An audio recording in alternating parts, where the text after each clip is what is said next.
नमस्कार, मैं विवेक झा। आज इस वीडियो के माध्यम से आप सभी को एग्जाम टाइम अपनी पढ़ाई को कैसे मैनेज करें, उससे सिलसिले में थोड़ी बहुत बातचीत करेंगे। अब बच्चों के साथ भी ये मेरी बातचीत होनी है और माता-पिता से भी कुछ पॉइंट शेयर करूँगा, ताकि ये एग्जाम टाइम बच्चों का सही से निकल जाए, कोई दिक्कत ना हो। यहाँ पर हम बात करना चाहेंगे बेसिकली 6 टू 12th को हम ध्यान में रखें। बेसिकली एग्जाम तो सभी के लिए इक्वली वही एक स्ट्रेस का कारण बन जाता है कि हाँ भाई पेपर आ गया, पर हम ये समझ नहीं पाते कि पूरे साल भर की जो हमारी मेहनत होती है उसी को हमें वहां जाकर लिखना होता है एग्जाम। बट हम कई बार ज्यादा ही स्ट्रेस ले लेते हैं और कई बार कुछ बच्चों को हमने ये भी फील किया है पढ़ाते हुए कि बहुत हल्के में वो एग्जाम को ले जाते हैं। उनको लगता है कि ठीक है, हो जाएगा, पास हो जाएंगे अपने आप ही। और कुछ बच्चे बहुत ज्यादा ही टेंशन ले लेते हैं। तो हमें बैलेंस अप्रोच अपनाना पड़ेगा, क्योंकि पूरे साल हमने जो मेहनत करी है, चाहे ट्यूशन में, चाहे स्कूल में, चाहे घर पे हमने सेल्फ जो पढ़ा है, तो वही बस उसको डिलीवर करना है, पेपर में बहुत अच्छे से लिखना है। तो उसके लिए हमें बस लास्ट मोमेंट पे अपने आप को बहुत पेशेंस के साथ उन चीजों को समझना पड़ेगा।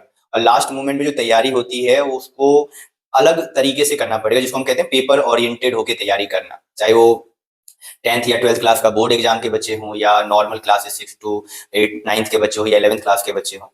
पूरे साल तो पहले आप अपने जो सब्जेक्ट आपने लिए हैं उसको बहुत ईमानदारी से पढ़ें। पेपर को ध्यान में रख के ना पढ़ें, बस इसको सीखने के लिए पढ़ें। बस लास्ट टाइम जब आता है ना, तो हमें पेपर ओरिएंटेड होके पढ़ना पड़ता है, जिसके लिए प्रीवियस ईयर के पेपर की हम मदद लेते हैं कि प्रीवियस ईयर में पेपर कैसे आए। टीचर्स अपने एक्सपीरियंस शेयर करते हैं, क्वेश्चंस बताते हैं। बाकी आजकल हमें बहुत सारा कंटेंट ऐसा मिल जाता है कि हाँ भाई ये पेपर में पढ़ने को लेकर टाइम टेबल की बात आ जाती है कि हम कितना देर पढ़े। हम पूरे साल अगर हम सेल्फ स्टडी के नाम पे 2-3 घंटे ही बैठ रहे हैं, तो लास्ट मोमेंट में अचानक 4 या 5 घंटे नहीं हो जाने। तो हमें ये भी देखना पड़ेगा कि हमारा पूरे साल की जो पढ़ाई लिखाई है वो कितने टाइम का है। स्कूल का क्या टाइम था, कितने टाइम स्कूल के लिए था, ट्यूशन टाइम कितना था, जो छुट्टी वाले दिनों में हम कितना देर खुद से पढ़ रहे थे। तो लास्ट टाइम में बस ये है कि नॉर्मल डेज में जितना हम पढ़ते थे उसमें कुछ आप 2 से 3 घंटे का और इजाफा कर सकते हैं। अचानक बहुत ज्यादा टाइम इंक्रीज करने से हेल्थ पे उसका इम्पैक्ट पड़ता है, और कई बार पेरेंट्स इस वजह से परेशान भी हो जाते हैं कि लास्ट टाइम में बच्चा दिन रात लगा के पढ़ता है और अपनी सेहत को अभी ध्यान नहीं रखता। तो ये कई बार कंप्लेन के फॉर्म में आता है कि बच्चे ध्यान नहीं दे रहे चीजों को लेकर। तो हमें लगता है कि बच्चों को ये चीजें समझनी पड़ेगी और अपने आप को बैलेंस रख के ही करना पड़ेगा। कुछ बच्चे रात में पढ़ते हैं, कुछ बच्चे दिन में पढ़ना पसंद करते हैं।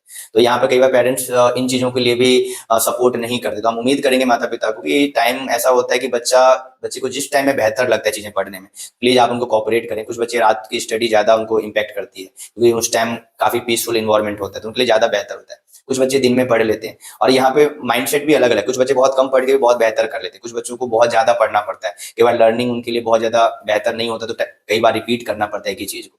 तो ये सारी चीजें हैं जो कि बच्चों को हम क्लासेस में भी बताते हैं, और वैसे भी हम इस वीडियो के माध्यम से भी हम सबको बताना चाह रहे हैं कि आप सब इन चीजों पे बात करें।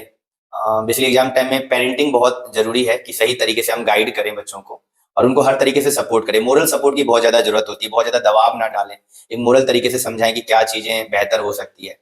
मैं उन्हीं बच्चों को बेसिकली टारगेट जो सीरियस है अपनी पढ़ाई को लेकर, जो मजाक में लेके चल रहे हैं पढ़ाई लिखाई, उनके लिए तो वैसे भी ये वीडियो काम का नहीं है। तो क्योंकि पढ़ाई लिखाई मजाक तो है नहीं।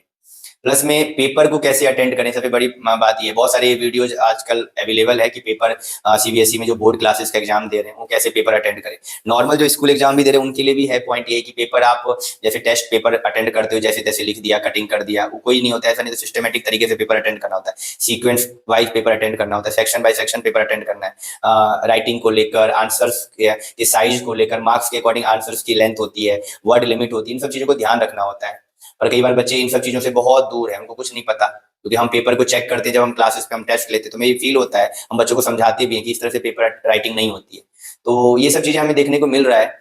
पहले ये कम होता था, आजकल ये लापरवाहियां ज्यादा हो रही है। बच्चों को हो सकता है कि गाइडेंस की कमी है, इन्फॉर्मेशन की कमी, जबकि इन्फॉर्मेशन उनके पास आज के टाइम में टेक्नोलॉजी इतना एडवांस है कि सारी इन्फॉर्मेशन है, पर मुझे ऐसा फील होता है कि पढ़ाई लिखाई के अलावा सारी इन्फॉर्मेशन, पढ़ाई की इन्फॉर्मेशन ही कम है उनके पास। जो कि जरूरी है कि हम ये पहले से समझ के चलें कि पेपर को कैसे लिखना है। हम हमारे पास उपलब्ध है, टॉपर के आंसर शीट्स उपलब्ध है, वहां से हम गाइडेंस ले सकते हैं, हम अपनी आंसर राइटिंग को इम्प्रूव कर सकते हैं, अपनी पढ़ाई के तरीकों को इम्प्रूव कर सकते हैं। तो ये सारी चीजें हमारे पास उपलब्ध तो है, बट बच्चे उनको एग्जीक्यूट नहीं कर पाते।